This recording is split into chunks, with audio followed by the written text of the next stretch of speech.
Extrêmement heureuse d'inaugurer avec vous ce soir, ici à Rabat, la 29e édition du cinéma des films européens.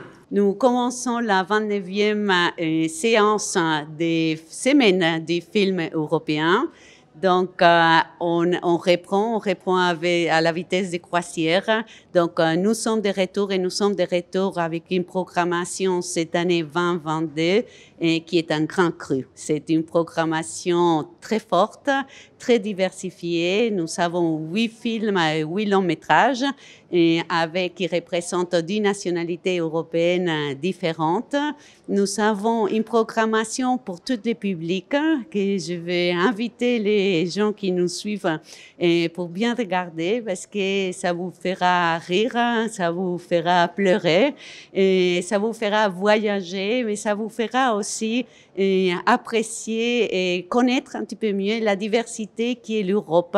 Et c'est ça notre objectif à travers ces semaines de cinéma européen que nous allons organiser maintenant presque pour 30 ans. C'est de bien apporter ici au Maroc les meilleurs du cinéma européen, les meilleurs des créateurs qui ont gagné des prix dans les dernières années et aussi des créateurs d'avenir, donc des créateurs consolidés et aussi des créateurs d'avenir.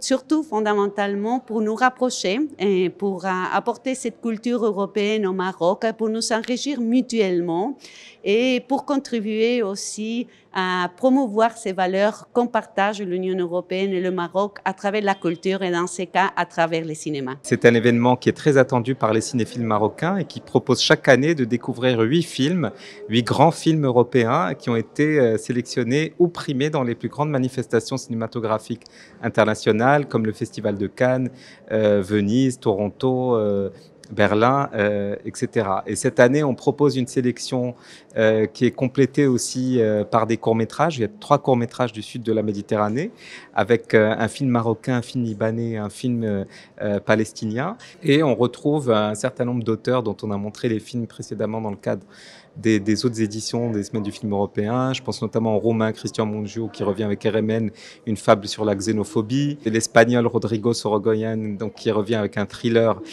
qui se passe dans le milieu rural.